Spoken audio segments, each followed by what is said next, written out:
Hello, great to have you with us for English News Broadcast live from the headquarters in Asmara at exactly 10:30 p.m.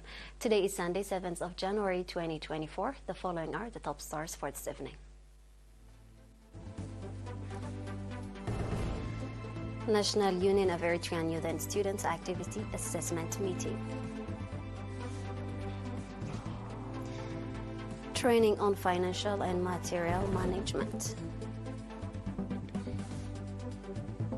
China sanctions 5 U.S. arms manufacturers over Taiwan's weapon sales.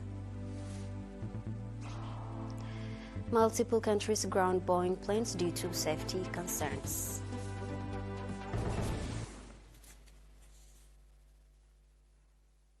The National Union of Eritrean Youth and Students held its activity assessment meeting for the year 2023 and planned for the year 2024 in Asmara on January 4th and 5th.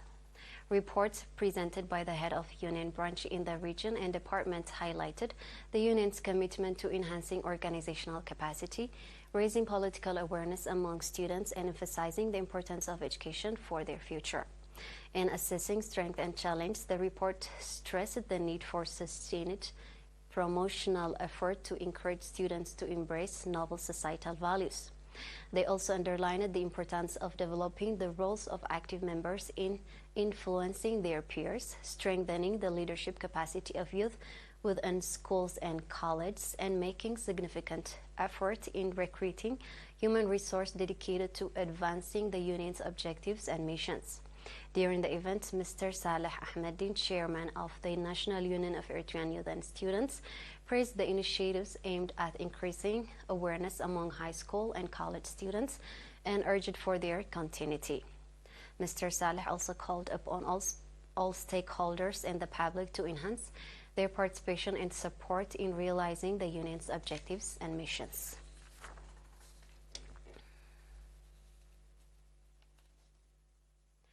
The Ministry of Education branch in the Southern region organized a comprehensive training program on financial and material management for various key roles within education office.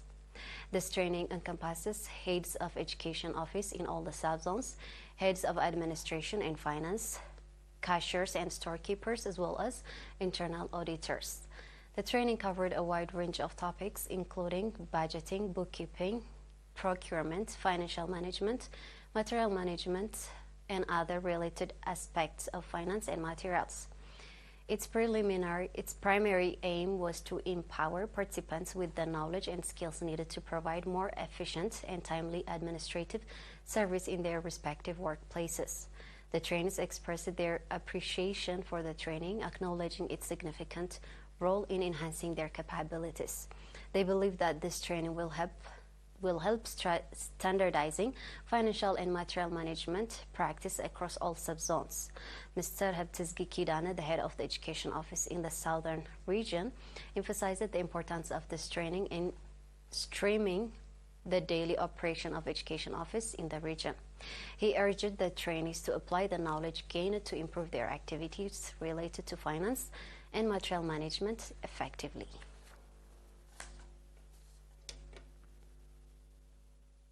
We'll be back with international news in a short break. Stay tuned.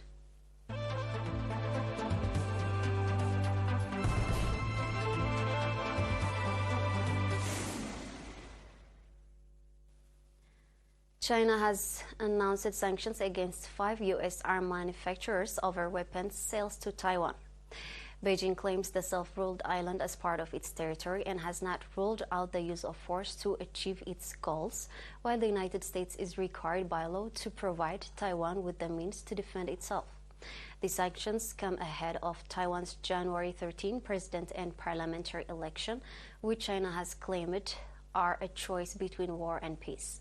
Last month, the U.S. State Department approved a $300 million arms package to strengthen Taipei's joint battle command and control system, prompting Beijing to say it would take unspecified countermeasures against the companies involved. China's foreign ministry today sanctioned the company's BAE System Land and Armament Alliant Tech System Operation, AeroVironment, Viasat, and Data Link Solutions. The countermeasures consist of freezing the properties of those companies in China, including their movable and immovable property, and prohibiting organizations and individuals in China from transaction and cooperation with them. This is according to the minister's statement. The U.S. arms sales to China's Taiwan region seriously harms China's sovereignty and security interests, it added. The U.S. Federal Aviation Administration, FAA, yesterday ordered the temporary grounding of some Boeing 737 MAX 9 aircraft operated by U.S. airlines or in U.S. territory.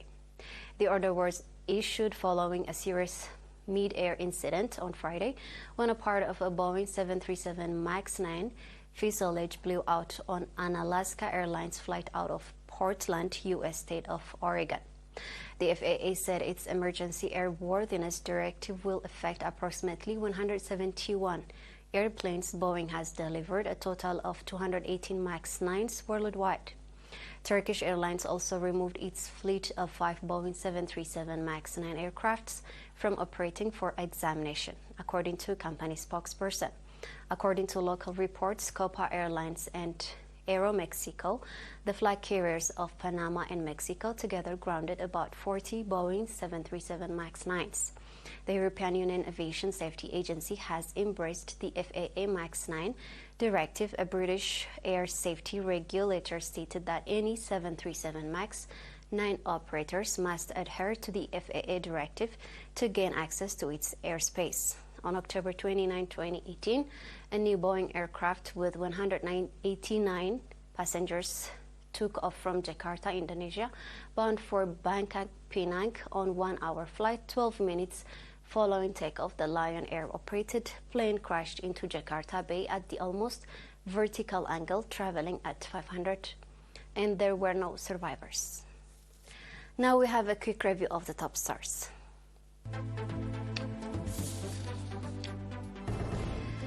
National Union of Eritrean Youth and Students Activity Assessment Meeting.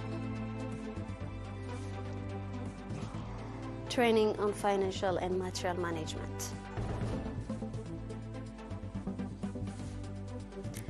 China sanctions 5 U.S. arm manufacturers over Taiwan's weapon sales.